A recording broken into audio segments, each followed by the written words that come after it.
Good afternoon, everyone, and thank you so much for joining us today. My name is Dr. Ritika Subramanian, and it's my pleasure to welcome you all on behalf of my fellow co conveners, Dr. Mark Tebbit and Professor Nitya Rao, to the Migration and Climate Change Seminar Series at the School of Global Development at UEA.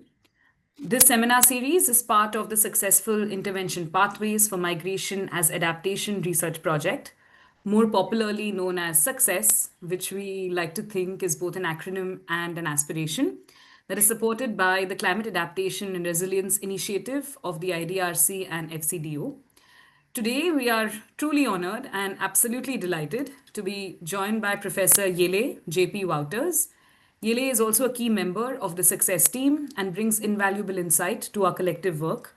He's an anthropologist and currently serves as the Director of Research and Development at Royal Thimphu College in Bhutan. He studied anthropology in Amsterdam, Oxford, and Shillong, and is the author and editor of 11 books.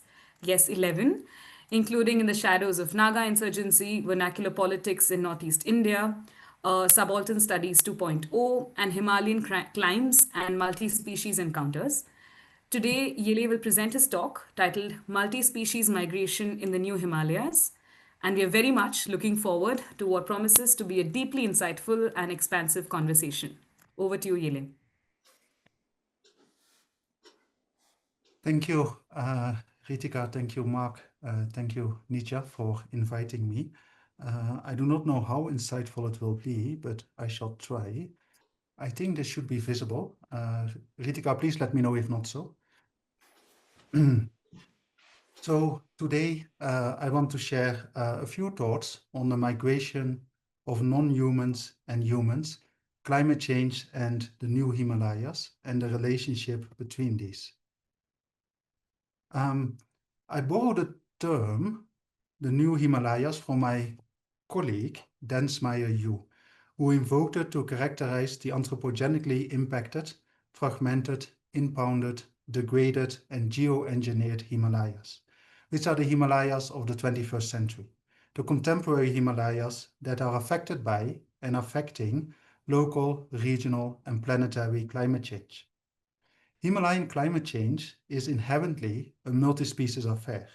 In its terrestrial or earthbound effects, it variously fractures, fragments, and reorders the situated entanglements of humans with plants, animals, water, soil, rocks, and other non-human beings, whose meaningful lives are thoroughly, if unevenly, impacted by climate change and violence.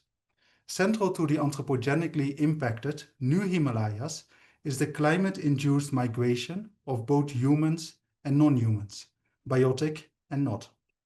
This climate-driven migration imbricates into multi-species social and ecological networks that spin deeply entangled, situated Himalayan worlds.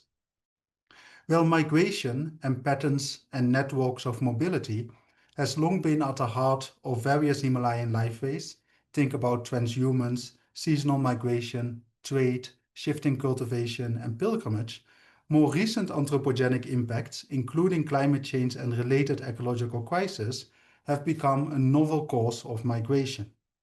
Now, the body of knowledge around climate migration, to which I think all of us in Success aspire to contribute, is fixed on human actors and their differentiated agency and revolves centrally around themes of human vulnerability, resilience, interventions, and adaptations.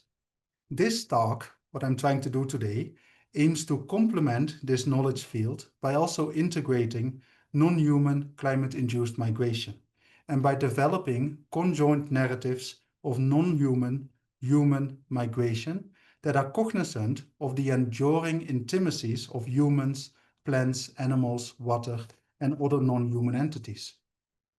Historical studies on plants and animals show that human settlements and migration was significantly co-shaped by the mobility of plants and animals. That human migration was significantly co-shaped by the migration of plants and animals. A great book to read here is by Joy Pachow and Willem van Schendel on entangled lives in the Eastern Himalayas. In the unfolding Anthropocene, matter is increasingly on the move, with crops and plants tree and snow lines, animals and water in its liquid, solid, and vaporous states, soil and silt, and other non-human entities variously migrating. With migrating here, I conceive this quite broadly, including movement, but also scattering, shape-shifting, and disappearing, in response to their climate-changed environments. These forms of non-human climate-induced migration have been insufficiently explored, yet are expected to importantly co-shape human migration patterns in the contemporary Himalayas. In this context, my working hypothesis is that it will be productive, to think of climate change as multispecies migration, as a process in which humans and other than humans are increasingly on the move, resulting in the unmaking and remaking of shared worlds. Now let me now make some remarks about mobility, migration, and climate change. To accurately evaluate Himalayan climate change, we must examine our assumptions about the past. This also means that we need to frame understandings of contemporary climate change within historical knowledge production and community narratives. The prevailing conviction that climate is undergoing change is supported by a wealth of scientific data, which mostly outlines recent occurrences. In a place like Bhutan, where I am based, people's memories of weather and climate change during their own life cycle, coupled with what they were told by their parents and grandparents, already travels a much longer, deeper time span than available climate data. We need a similar temporal depth to think about mobility and migration. The history of the Himalayas is a history of exceptional non-human and human mobility. While the Himalayas may strike a pose of stability and permanence from a human perspective, a deep-time geological diary would show Himalayan landscapes continuously changing and shifting, with valleys moving, glaciers and rivers migrating, some peaks disappearing and other peaks emerging. If we travel even deeper in a near mystical realm of deep time, the indigenous Earth, in the sense of the pre-human Earth, is largely a history without the Himalayas. Many geological past and climates preceded the present, and in terms of geological matter, time and agency, for the longest time the Earth has been more horizontal, flatter and hotter than it is today. The world before and after the birth of the Himalayas was indeed remarkably different, not only in terms of the physicality of it, but also in climatic terms. The Himalayas altered the climatic profile of Asia, variously in its cooling effects, in the formation of 15,000 odd glaciers that appropriated over 10% of global fresh water, and by co-creating new meteorological and ecological conditions. And all of these with planetary ripple effects. Once these mountains reach significant elevations, and through their wide range of geophysical, geochemical, and geometeorological actions, adaptations, and movements, the Himalayas cultivated all sorts of vitalities, materialities, and movements that came to prefigure, enable, shape, and sustain the habitability of places, biomes, and ecosystems, and their multispecies worlds that came to include humans. There are also tales of yet to comes, as Himalayan mountain making is a geological work in progress. This is a process of slow-moving earth agency and architecture. At present, the Himalayas are simultaneously growing and being wasted away through erosion, weathering, and collapse. Over the long geological term, or what we may call deep future, levels of erosion will outpace rates of mountain making. From that moment, the Himalayas will gradually ground down to silt and disappear into the ocean, and the larger Asian region and the Earth will be flatter once again. Within the Himalayan Earth story, the mobility of living organisms is often predicated on the mobility of non-living things, such as water and soil. Water cascading from the Himalayas through rivers and rivulets carry microbiota and various organisms which settle downstream. Over centuries, massive rivers filled with silt, organic matter, and biota have been forming deltaic regions. In this way, the mobility of Himalayan water and soil has created a highly fertile and ever-growing Bengal Delta, the largest on Earth. As the historian Willem van Schendel posits, Bangladesh is an Himalayan creation. It is Himalayan flatland, as it is built on sand and silt that at some point was on the top of the Himalayas before it was transported down to make what is today Bangladesh. The mobility of water then enabled animals, plants, and humans to migrate into the expanding lowlands and establish niches for themselves. Humans were enormously successful here, building complex societies that today sustain the highest population densities on Earth. However, as awareness of contemporary climate change began to increase, fears of erratic rainfall, of severe cyclones, and sea level rise began to circulate, the kind of discourse has changed. In this context, the very success story of human migration into Bangladesh became recast as a problem of climate victims and refugees. But as the work of Willem van Schendel shows, migration is nothing new in this environment. The mobility of non-living things such as water, soil, and temperature easily trigger the mobility of living organisms such as humans. Both in the Himalayan highlands and lowlands, people, animals, and plants have continuously been forced to be very mobile. Now I think of this co-migration between humans and non-humans as multispecies migration. This term attunes to the fact that climate-induced migration involves non-humans as well as humans. So multispecies migration is when beings, whether biotic or abiotic, and perhaps a footnote, what is biotic and what is abiotic is also a cultural question. It is not only a scientific question. So when they move together. One example is the tree line. The tree line ascends as temperatures increase and descend when they fall. This tree line consists of a multitude of forest species, advancing and retreating in tandem, as a vibrant multi-species community. Humans may not necessarily be involved in this, and we might find it more captivating when the narrative includes us humans, how we journey alongside other living beings. For instance, in the light of climate change, we observe new trends in the movement of livestock between summer and winter grazing areas, as well as how fluctuating temperatures and changing rainfall patterns enable agriculture to thrive at higher elevations. One form of multispecies migration is seasonal migration.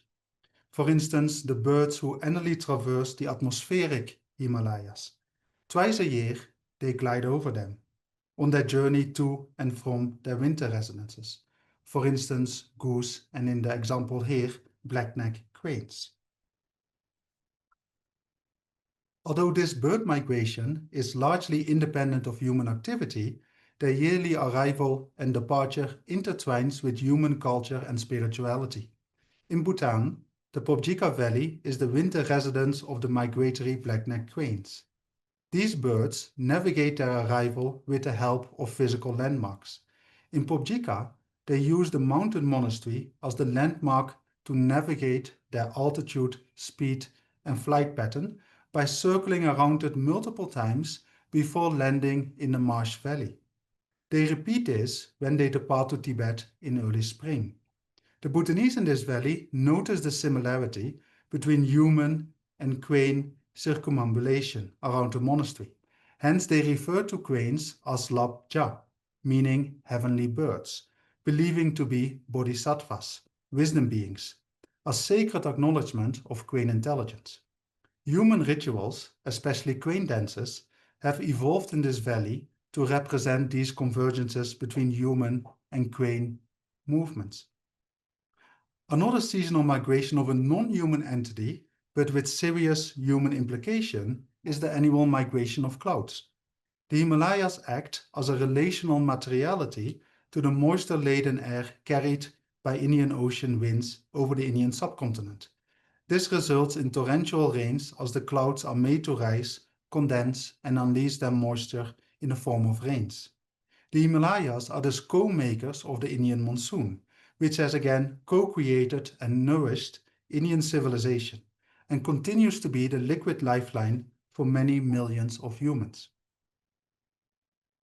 There is also a seasonal migration that takes the form of altitudinal migration. These include beetles and butterflies, as well as river fish, and the more visible migration of perhaps yaks and blue sheep. In the highlands of Bhutan, herders have minimal control over the timing of their yaks' migration. It is the yaks themselves who decide the optimal moment, with human herders merely trailing their tails. This raises questions about whether it is ultimately the humans herding yaks or the yaks herding humans. Notably, herders report that yaks are adapting their migratory paths and patterns in response to climate change, increasingly favoring higher altitudes where the new heat, referred to by herders as do meaning poison, has not yet affected the environment as severely as in lower regions. Additionally, human political actions, such as the drawing and patrolling of the Bhutan-China border, are disrupting the yaks' migratory routes. These yaks, which once roamed freely between Bhutan and Tibet, are now restricted from crossing the border, altering the seasonal movements of their herders. But this migration, multispecies migration between yaks and herders, transcends merely physical movements. A collaborative project we are involved in, named Integrated Ethnographies of Food Systems and Health in Bhutan, or what we call Eat Well, merges anthropology with gut microbiome research. Given the close quarters in which herders and yaks coexist, humans not only consume yak products but also breathe in the smoke from yak dung, which serves both cooking and as a plaster from the floor in yak herding camps. So this very intimate coexistence creates a continuous microbial exchange between yaks and humans. In human bodies, the center of this exchange is the gut, which our ongoing research indicates functions as a multi-species meeting place. For yak herders, their gut becomes a site where yak microbes intertwine with human ones, leading to a multi-species microbiome that reflects a partial yak identity. So humans or yak herders are in fact in the process of becoming physically at the microbiome level yaks. As food, social interactions, and ecological factors influence the gut, its multispecies makeup shifts as herders migrate between varying altitudes and environments. Besides seasonal migration, another non-human form of migration that is often being focused on in research is that of invasive species. There are perhaps two invasive species that have left a particularly inedible mark on the Himalayan landscape and its ecology. The first is rice, which is thought to have originated from the Yangtze River Valley region from China, from where this crop began its journey, often aided by humans, first reaching Southeast Asia and then making its way through Burma into India and the Himalayas. Rice is arguably the most imperial of crops, seizing and annexing large patches of land and displacing other plants and crops in a process of ecological colonization. Humans modified their mobility and migration habits to accommodate rice cultivation. This was evident in practices like slash and burn farming, which necessitated human movement between swidets. Eventually, with the introduction of wet rice farming, people began to settle near the fields, leading to the establishment of permanent communities. These communities subsequently built their culture, social organization, and many of their rituals and belief around the paddy fields and the annual harvest. This again raises the question, did humans ultimately colonize rice, or did rice, in a sense, recruit humans to fulfill its requirement and aid in its imperial ecological conquest? The second invasive species that has changed the face of the Himalayas is that of humans. Homo sapiens a very cunning predator, can thrive in a wide range of ecosystems, impacting all of them. We, as humans, have obliterated countless habitats and have pushed numerous species to the brink of extinction. When humans arrived in the Himalayas, they over time also brought with them new species to the Himalayas, such as indeed rice, but also barley and later on potatoes. And this could also be understood as multispecies migrations. These introduced species became vital to the agricultural practices in the Himalayas. For a long time now, Himalayan agriculture has relied on a combination of local and invasive species. The same applies to livestock.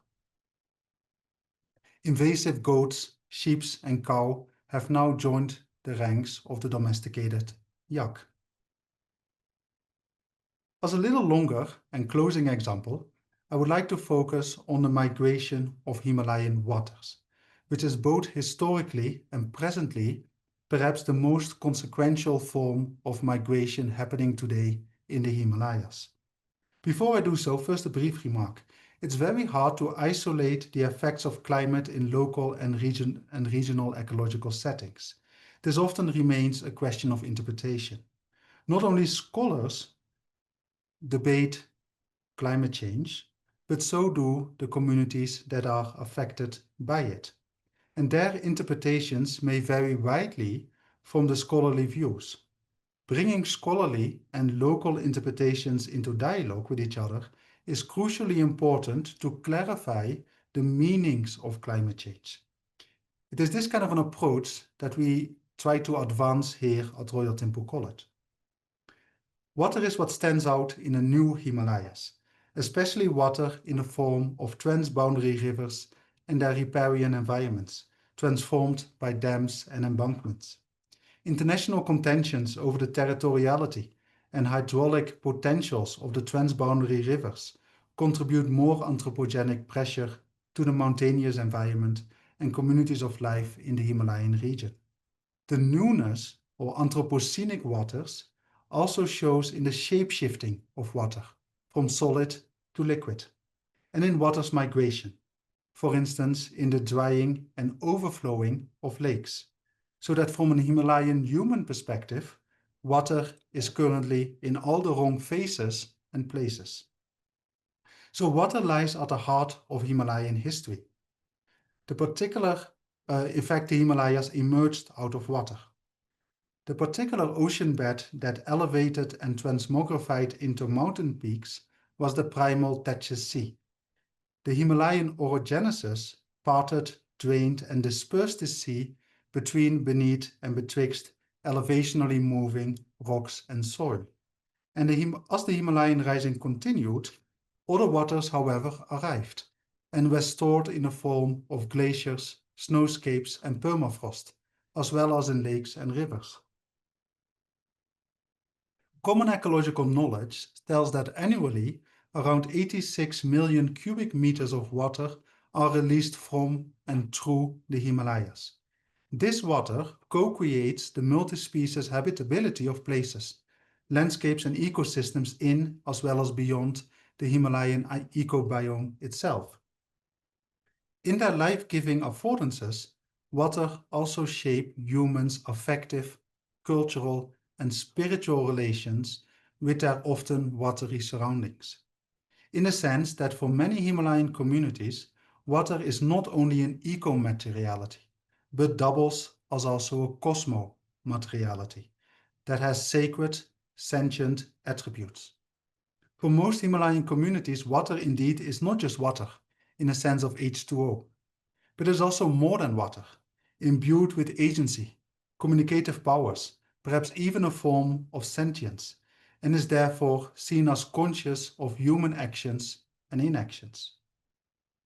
The map that you see on the slide here was prepared with my colleague Tinley Demmer, who is currently a PhD scholar at Leiden University in the Netherlands, and shows how water in its liquid form is everywhere ubiquitous in Bhutan, and everywhere entwined with land. Therefore, it makes it in good sense to think of Bhutan as an aquatic land. When somewhere in Bhutan you ask, How many lakes are there in this area? The answer you will receive is quite likely to be 108. In various parts of the highlands, I time and again received this response when I inquired about the number of lakes. 108 is not a random number, but it symbolizes Kangyur, the Tibetan Buddhist canon, that is loosely defined as consisting of 108 volumes of sacred text. What the association between the number 108 and lakes introduces us to is a set of human-lake spiritual and affective relations that are mediated through the local enactment and visions of lakes as gentle and sentient, with water-gravitated deities and with ecologically grounded humans bonding with other than human beings. In the Bhutan highlands, lakes are habitually named and personified. They manifest as bodies of spiritual instruction and enchantment. They are revealed as active protagonists in shared more than human worlds, and are therefore also more than water, or indeed more than lakes. Herders interact socially, spiritually, and ritually with lake bodies, whom, not which, and they envision and enact as inhabited by the numinous tsomen, often loosely translated as mermaids. In cosmological terms, tsomen are part of an expansive Bon Buddhist heritage. A herder named Dorji provides an insight in the nature of this relationship, and I quote him: There are palaces under the lakes where tsomen live, and there are reasons why the lakes exist in particular places. Each lake in our highlands has its own story and reason to be there. If the lake dries up or overflows, or what we could call the migration of water, it is because the tsomen is offended. If we herders treat the lake with reverence and do our rituals properly, then the tsomen will be pleased and give us nodrup. Nodrup means blessings. Yak herders affirm and relate to tsomen as owners and manifestations of water bodies and flows, and understand that these beings have their own intrinsic agencies in their relations with humans. In their bodily form, tsomen are encountered, visualized, and realized by Bhutanese as part female and part reptilian. Tsomen appear in visions and dreams. They leave signs and symbols in waters, and they are sometimes sighted by herders. These beings, tsomen, are part of a cosmos that is intently interested in human affairs, and wherein the health and wealth of the community depend on understanding what tsomen, along other spirit beings, require of them. Pre- and proscriptions in the form of taboos, rules, and offerings differ from one tsomen and one deity to another, but generally entail landscape and species preservation and the limiting of anthropogenic activities. In terms of lakes specifically, herders know that these are the embodiment or abode of tsomen, and are also subject with life histories and other than human modes of agency, perception, communication, and temporality. These tsomen are contextually life-sustaining and wealth-bestowing, but also disaster and death dispensing beings. Let me illustrate this and also end this talk with a few brief ethnographic vignettes. Jigme is a yak herder who co-dwells and co-migrates with his yaks in the Bhutan highlands. Three of the animals are particularly precious to him because they belong to the Tsoyak. Tsoyak means lake owner lineage. Their appearance set them apart from their peers. They have milky eyes, comparatively, you see a picture of them here in the corner, comparatively large bodies and thick, hard, sharp fur, like needles, as Jigme puts it. Their appa, meaning father, or zuel, lives with or in the tso, that is, the lake, who in this case, and generally, is also a tsomen. To bestow nodrup or blessings on Jigme, the tsomen sent a male yak out of the tso, the lake, to mate with the herder's land yaks. The zuel, the father yak, then retreated back into the lake. The progeny that resulted from this more than yak encounter stands stout and proud, reflecting their superiority over the other members of the herd.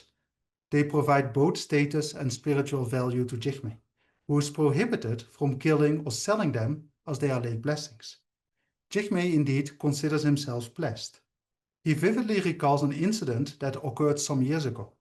Sitting near the lake that is close to his tsamdro means pasture, he saw a white dunkar. Dunkar is a conch shell, symbolizing the reverberating sound of the Buddha Dharma, spinning around the water. Recognizing the dunkar as one of the Tasitagye, the 8 auspicious symbols of Buddhism, he immediately interpreted it as a message from the Tsomen, signaling her favor. Ever since that day, he has conscientiously interacted with the lake by offering milk and incense to the Tsomen whenever he passes by. In addition, he has ensured that he and his relatives do not introduce any drip, which is a key force in Bon and Tibetan Buddhism and refers to pollution that can take on physical, social, and cognitive forms to the lake. For instance, by talking loudly, defecating, burning meat or chilies, the smell of which the Tsomen is known to detest, or thinking impure thoughts. Highland herders in Bhutan regularly mention drip when discussing lakes, especially in response to experienced anthropogenic alterations in human-lake relations. While Tsomen may provide blessings, she might also provide quite the opposite. Herders are wary of aggressive, aggrieved Tsomen who might deprive them of wealth and health. Such behavior is sometimes discussed in terms of jigdra, which translates as fear, horror, terror, fright, nightmare, and awesome power. This hierarchical, contextually disdainful disposition, which is common to both humans and deities, is cast down from a position of social superiority. For instance, humans exhibit jigdra when explicitly expressing their superior status or seniority over subordinates. And the Tsomen does the same when displaying displeasure at human presence by repeatedly causing the lake to churn, creating sudden waves or summoning a thick fog. Jigdra can also be violent or even fatal, as the herder Sonam explained, and I cite him. The area around the lake suddenly becomes so foggy that people lose their sense of direction. Then the Tsomen lures them into the water. Only when the person has drowned will the lake leave the body at its banks. Unquote. Alternatively, a Tsomen lake might chase humans by sending water beyond her banks through flooding. This migration of water through flooding therefore takes on a spiritual, cultural, cosmological form and is interpreted as a breakdown between human-Tsomen relations. And this is what I mean when at the beginning of this talk I mentioned that we also need to critically interrogate and clarify the meaning of climate change locally. Herders, indeed, generally read a sudden change in weather or unfavorable weather, hailstones, destructive winds, or drought as the explicit extra-linguistic communication of an aggrieved deity. For instance, when drip has been caused at the shores of a lake, when rituals are not performed accordingly, or when rocks are cut and trees felled in the area for purposes of development. By linking weather and its systematic extension, climate, to human lake entanglements, herders relay that weather and climate change is not an independent domain that is subject exclusively to the laws of physics. Rather, they know that human action or inaction is deeply entwined with fluctuations in weather and climate. For most herders, climate change is experienced and explained in also a cosmological idiom. It signals the breakdown of human-lake relationality. The migration of water, whether through the drying up of a lake or its overflowing, is explained as a Tsomen deliberately migrating away from human drip, which most herders evaluate has been accumulating in recent years in relation to new material desires, new buildings, and new development activities, which are all seen as new causes of drip. They also related to a declining local enthusiasm, especially among younger generations, for community rituals and festivals. So there are fewer opportunities for individual and collective drip reduction. The migration of water is experienced by herders as indicative of the changing interactive attitude between humans and somen. It is in this sense that climate change also manifests as a cultural, spiritual, and ritual problem. In the Anthropocene context, and in extreme cases, rather than appeasing the Tsomen lakes, humans may deliberately challenge the cosmological order by willfully displaying jigdra towards them in the form of verbal and non-verbal insults. One herder confided that after a long drought, he and others once threw horses' bones into an authoritative Tsomen lake, in the hope that the Tsomen would demonstrate their anger by producing much needed rain. It worked, and when enough rain had fallen, they removed the bones from the lake and ritually apologized to the Tsomen with offerings. Such actions of humans deliberately performing jigdra to Tsomen lakes is unprecedented and risks jeopardizing the human-lake relationality that has long been central to highland life in Bhutan. Yet, it perhaps also reflects the desperation of herders who are grappling with the new realities of the new Himalayas. And I would like to end with a few broader questions about multispecies migration and what this approach might mean. I think I will perhaps not, in the interest of time, perhaps not read them out. Yeah. Thanks, thanks very much, Jelle. That was a very, very thought-provoking presentation. Certainly for me, and it's not, I guess, it's not sort of typical in how I tend to think about the world, which is why I always like engaging with you, because you kind of challenge, I guess, some of my broader views on how the world is and how we think about it. So really, really interesting and very enjoyable. And I'd like now to open the floor for questions and comments and feedback. So people can either feel free to chat away in the text, or if you've got a question that you'd like to ask, please do stick your hand up and we will take it from there. So I see that Nitya has got a question that she would like to ask, so I will pass over to Nitya first of all. Thanks so much, Jelle. I think this is really very interesting. And I think I also work with sort of indigenous communities in more remote areas in India. And much of what you're saying, I can kind of see that, the importance of ritual, of cosmology, of culture in how things are constructed. I'm not sure the extent to which this has happened in Bhutan, but I just wanted you to reflect. In India, with sort of commoditization and sort of, modern, if you like, forms of education and so on, there's a devaluing that is taking place of this kind of an understanding.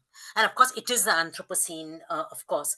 My question was really that where people are still having that relationship, can in a context of sort of capitalism and commodification, can some of this be actually used to like justify inequality or to, in fact, to exploit?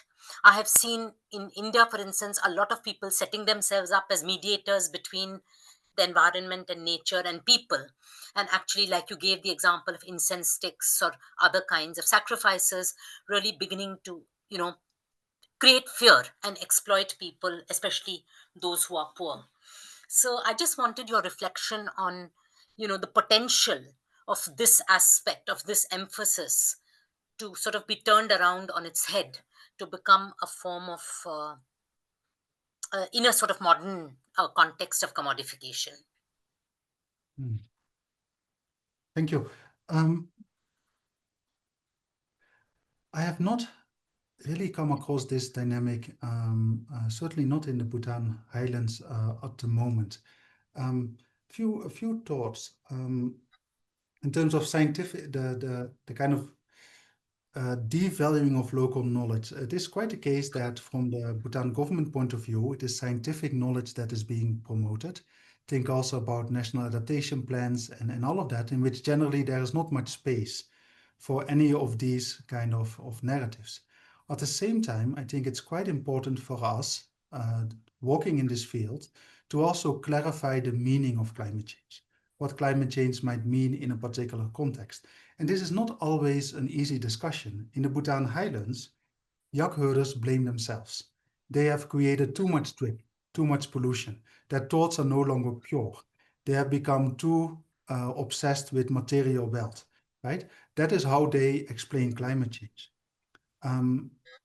This is almost kind of a Marxian idea of self-consciousness, because factually, highlanders in Bhutan have not actually contributed to climate change, and thinking culturally might prevent them from seeing what they actually are, which is climate victims in need of climate justice, right? So this is something we need to think through. At the same time, the way yak herders are able to relate with the mountains, and not kind of romanticizing it. The highlands are also a place of hardship and death and disease and all of that.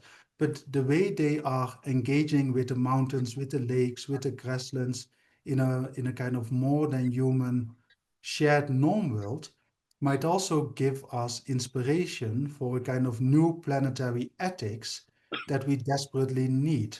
So this kind of ethnography, these kind of narratives, I think can be taken in all sorts of directions. Thanks, Jelle.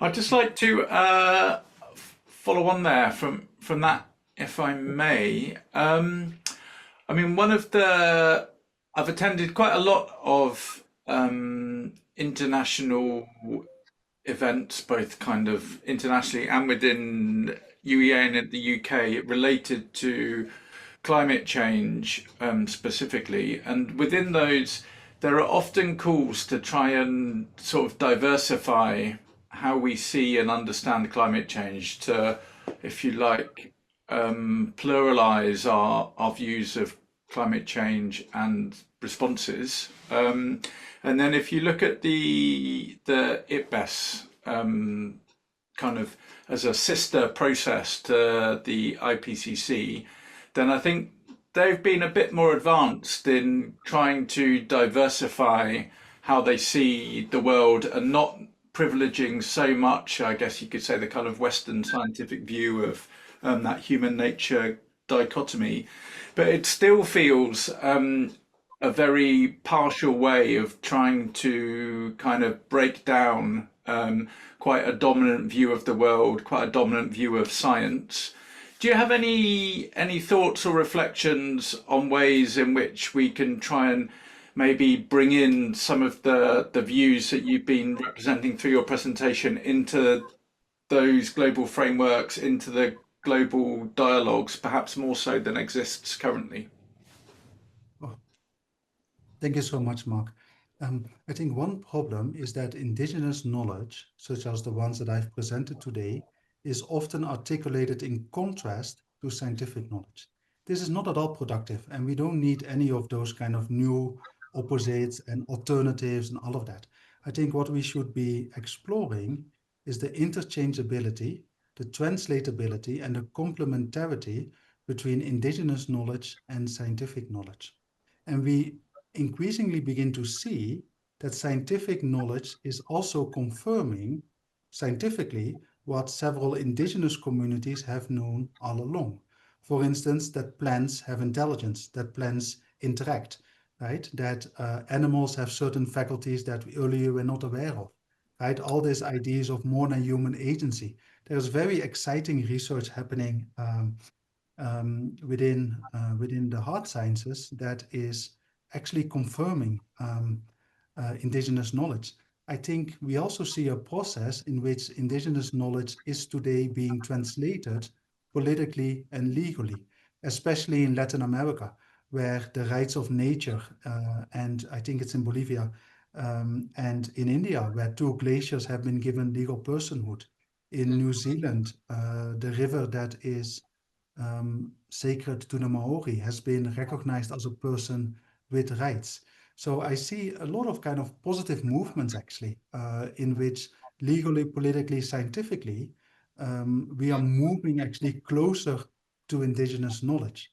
And I think our approach should really be to try and create opposites, but really look at the translatability, interchangeability, and complementarity between different knowledge fields.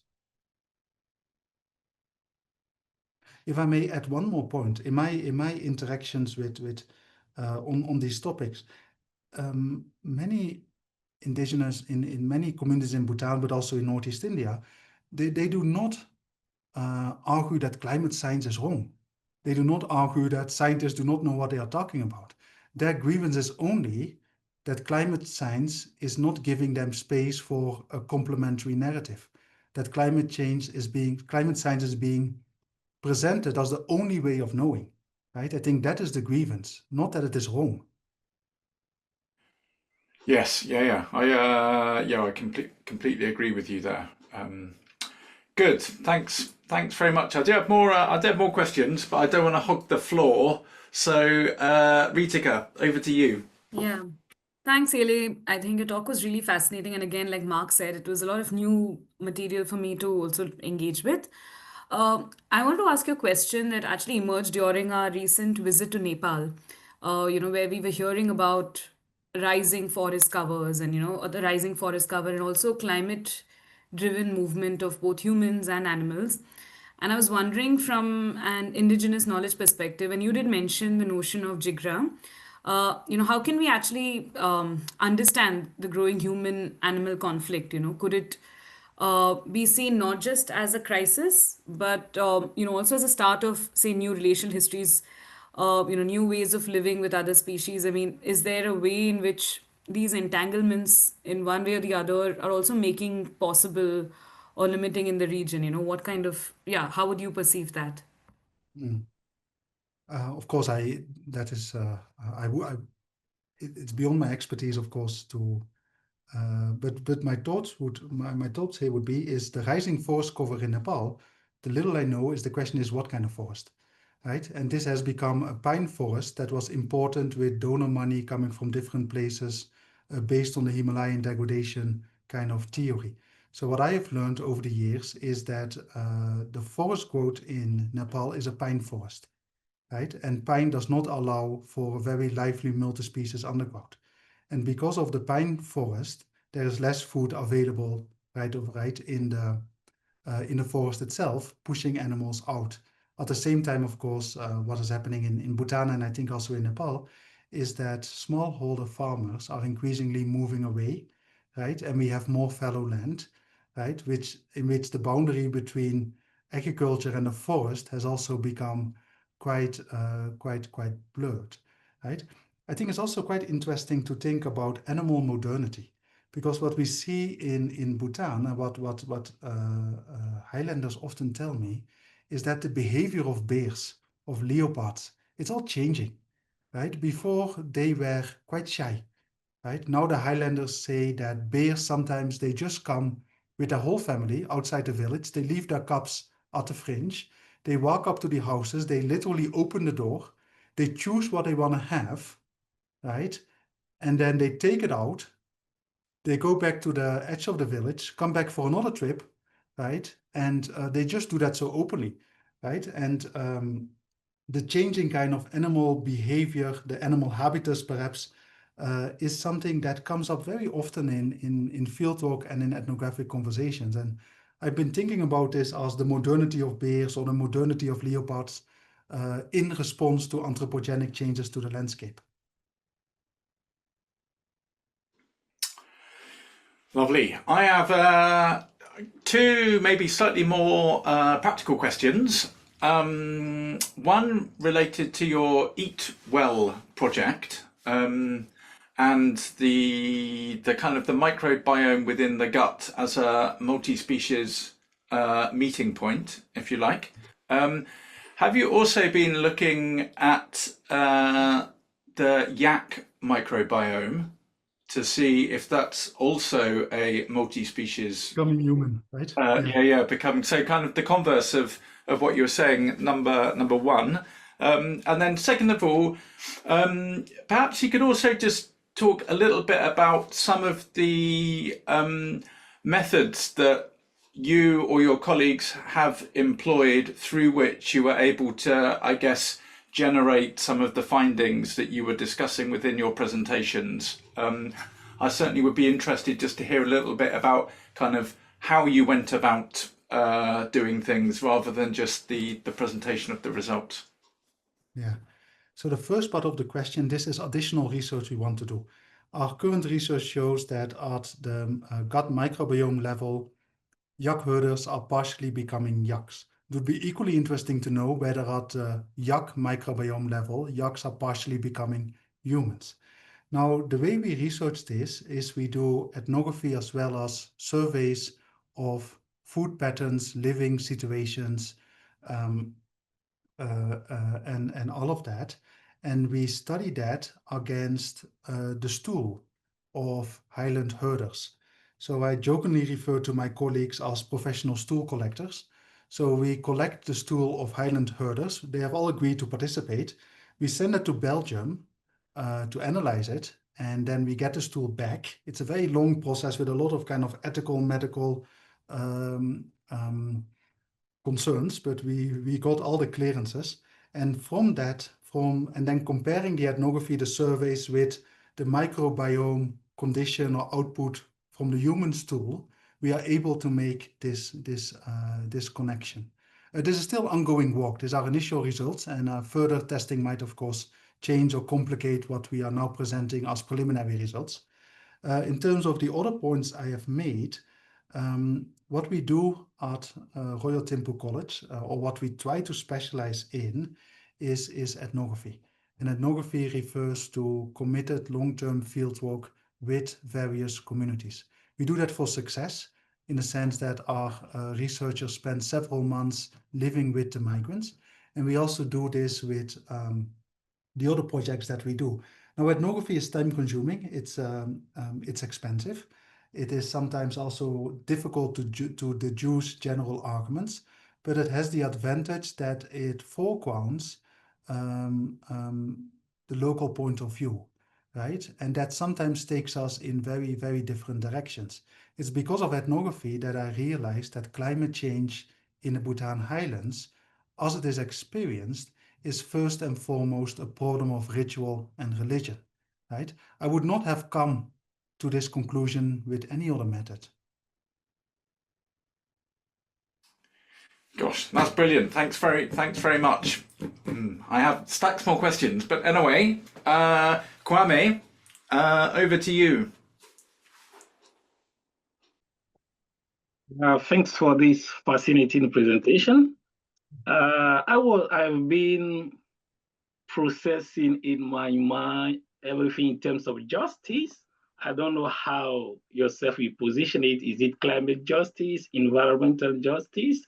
But if there is any justice agenda to promote, how do you think that can operate in such a context? So my short answer is that we have to move towards an idea of multi-species justice, right? All our legal frameworks, all our ideas about loss and damage, about blame, is exclusively positioned on humans, right? It should also be equally possible, I mean, it's a different discussion, but for mountains, for glaciers, for rivers, to actually be part of the legal and justice system, right? And of course, this is quite a philosophical as well as moral and ethical transformation. But we have seen such transformations take place elsewhere in the world. I mean, there's a bit of a digression, but 50 or 100 years before the French Revolution, nobody ever imagined that humans could be born equal. And yet, 100 years later, this became common knowledge. Right? This became a common convention. So perhaps if we start thinking, if we start conniving, if we start to talk and research and write about it, perhaps in 50 years, the idea of multi-species justice becomes quite ingrained in both our social and political theory, as well as in our legal and philosophical ways of arranging human societies. Thank you. Great. So I think we are coming towards the top of the hour here in the UK. So I think at this point, unless anybody has anything else, my questions were more of an ongoing conversation, which I think we should continue, Jelle, but perhaps not here when we have a mere 2 minutes left. But anyway, I mean, really, really wonderful presentation. Thanks for taking the time to come and talk to us today. Thanks also to Ritika and our dev office for all of the work they put in organising it. And I hope to catch up again with you soon, Jelle.